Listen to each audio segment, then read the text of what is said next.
Eu quero compartilhar com a igreja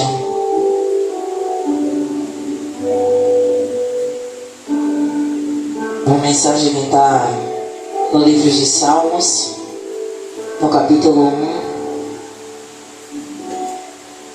E o versículo que eu quero ler para vocês é o 1 e o 2, que diz o seguinte: Bem-aventurado o varão que não anda segundo o conselho dos ímpios, nem se detém no caminho dos pecadores, nem se assenta na roda dos escarnecedores. Antes tem o seu prazer na lei do Senhor, e na sua lei medita de dia e de noite. E quando eu me lembro desse salmo, nosso menino ainda era bem pequeno, tinha 8, 9 anos de idade. E sempre quando tinha oportunidade na igreja, ele sempre queria falar o Salmo 1. E chegou um tempo que nem o pai nem eu aguentava mais quando ele dizia: eu vou ler para vocês o Salmo 1. E já tinha, eu acredito que agora nem tanto, mas quando ele era menor ele já tinha gravado pelo menos uma boa parte desses versículos do Salmo 1. Mas por que o Salmo número 1, ele diz bem-aventurado, em algumas traduções diz feliz o varão que não anda segundo o conselho dos ímpios?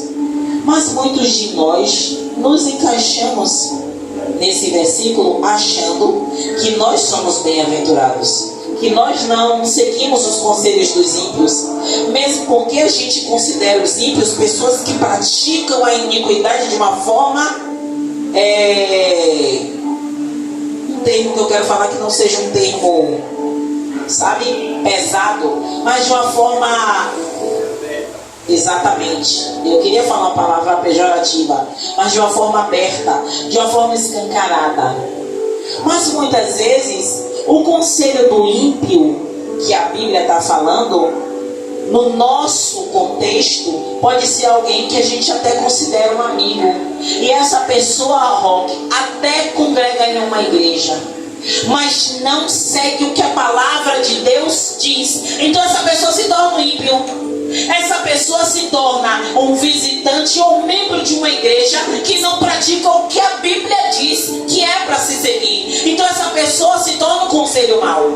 Por quê? Porque aquela pessoa que busca dentro da palavra lhe aconselhar, essa pessoa não vai te dar um mau conselho. Ainda que o coração dessa pessoa penda para uma coisa que é contrária ao que você pensa, mas está respaldado na palavra. Se o conselho dela estiver dentro da palavra, você pode até não gostar, mas está dentro da palavra.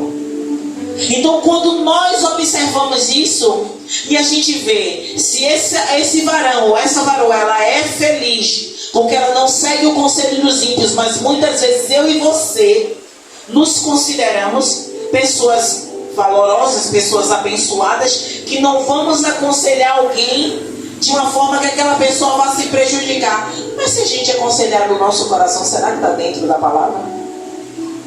Nos tornamos ímpios, nos tornamos maldizentes ou mal aconselhadores. E a Bíblia ela vai falar bem claro que não anda segundo o conselho dos ímpios. Mas se a gente for colocar o ímpio para aquela pessoa que não está dentro de uma igreja, vai ser fácil, como eu falei. Mas quando aquela pessoa que dá o conselho não está vivendo a palavra, não está vivendo Cristo, mas não é ímpio, está dentro de uma igreja, mas não está vivendo Cristo, está vivendo qualquer outra coisa que seja Cristo. Então nós precisamos observar quem nos aconselha. Tem um ditado popular que diz que se conselho fosse bom, não se dava, se vendia. Eu não acredito muito nisso, porém, é um ditado popular.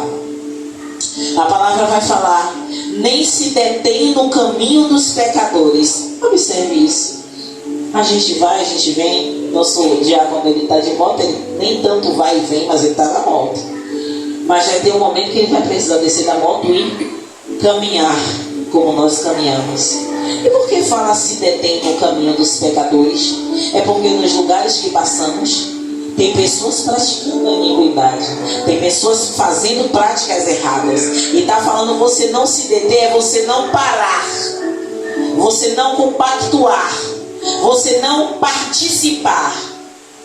com essas pessoas. E a palavra vai falar: nem se assenta na roda dos escarnecedores. Essa é o que a gente mais foge. Sim ou não?